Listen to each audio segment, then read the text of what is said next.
இந்த பாட்டு வரி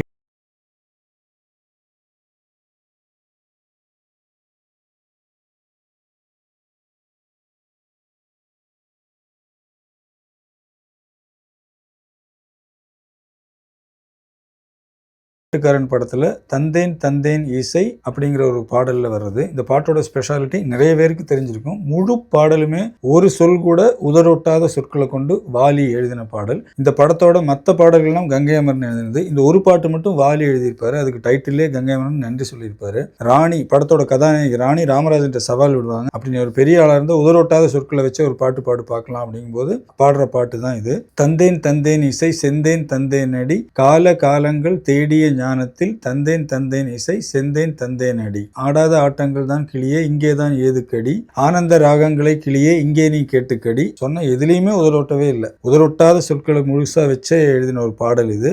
ஆனால் கிட்டத்தட்ட 2000-2500 வருஷத்துக்கு முன்னாடியே திருவள்ளுவர் இதை பண்ணியிருக்காரு. யாதனின் யாதனின் நீங்கியான் நோதல் அதனின் இளன் அப்படின்னு ஒரு குறள் இருக்கு.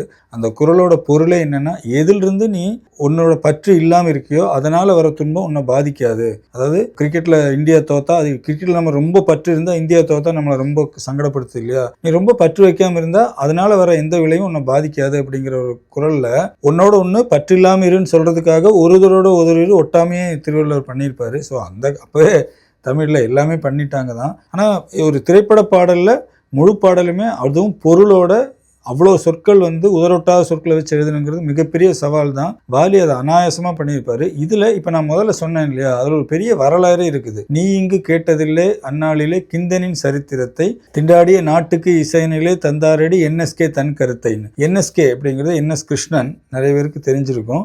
அவர் நிறைய புரட்சிகரமாக நிறைய விஷயங்களை பண்ணார். இப்போ பிரபல நடிகை டிஆர் ராஜகுமாரி டி நகரில் ஒரு மாளிகையை திறக்கிறாங்க. அதுக்கு பிரபலமாக கதாகாட்சேபம் பண்ணிட்டு இருக்கிற சோங்காரிபுரம் அனந்தராம தீட்சிதர் அப்படிங்கிற கூப்பிட்டு நந்தன் சரித்திரத்தை என்னோட மாளிகையில் நீங்கள் பாடணும்னு கேட்குறாங்க. அவர் போகலை. நந்தன் சரித்திரம்ங்கிறது பக்தி மூலமாக மோட்சம் அடைகிறத பற்றி பாடப்பட்ட ஒரு பாடல். ஆனால் அதுக்கு ஆப்போசிட்டாக என்எஸ்கே என்ன பண்ணியிருப்பாருன்னா, கல்வி மூலமாக ஒருத்தன் பெரிய ஆளாகிறான் அப்படின்னு எழுதியிருப்பாரு. அதுதான் கிந்தனார் சரித்திரம். அவங்க நந்தனார் சரித்திரம் வச்சுங்காட்டி இவங்க கிந்தனார் சரித்திரம்னு வச்சு உடுமலை நாராயண வச்சு எழுதி அந்த இதை அரங்கேற்றிருப்பாரு. இது சும்மா கிண்டலுக்காக எழுதப்பட்ட பாட்டு, அதுக்கு எகென்ஸ்டா எழுதிட்டாங்கன்னு நிறைய பேர் பொங்கினப்போ, நான் அப்படியெல்லாம் இல்லை, கல்வி ரொம்ப முக்கியங்கிறதுக்காக எழுதினேன் அப்படின்னு சொல்லி சமூக நீதி கருத்து அப்பவே சொல்லியிருப்பாரு. நல்ல தம்பி படத்துலையும் இந்த நாடகத்தை வச்சு இந்த விஷயங்களெல்லாம் அவர் சொல்லியிருப்பாரு.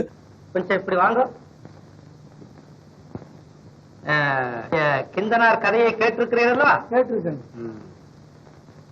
கதா ஆரம்பத்திலே நான் என்ன சொல்லுவேன்? நந்தனார் பக்தியிலே மோட்சம் அடைந்தார், கிந்தனார் படிப்பினால் சக்தி பெற்றார் அப்படின்னு சொல்லுவீங்க. கிந்தனார் என்பது கல்வியை அடிப்படையாக கொண்ட ஒரு வேடிக்கை கதை. அதை சொல்லுகிறேன், கேளுங்க.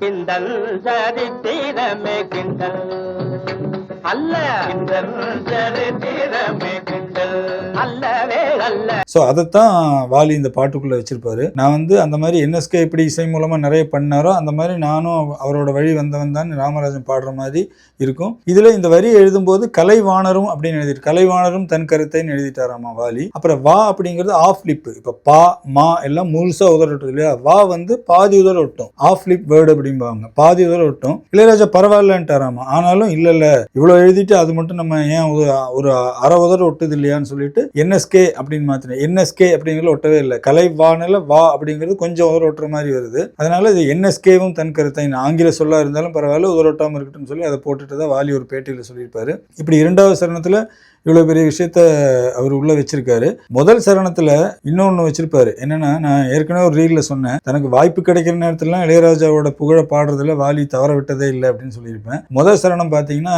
அந்த படத்துல ராமராஜன் வில்லுப்பாட்டுக்காரன் இல்லையா,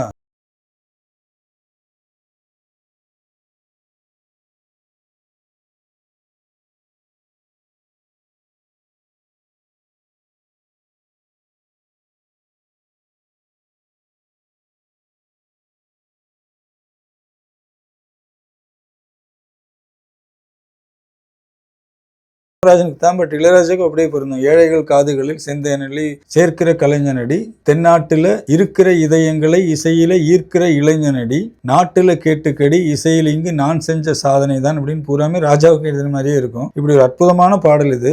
ஒரு முழு பாடலுமே உதரோட்டாத சொற்களோட அதே சமயம் பொருளோட எழுதுறதுங்கிறது மிகப்பெரிய சவால் தான். இளையராஜாவும் அதுக்கு அருமையான ஒரு மெட்டு போட்டிருப்பாரு. அப்படின்னு ஒரு அற்புதமான பாடல் இந்த பாடல்.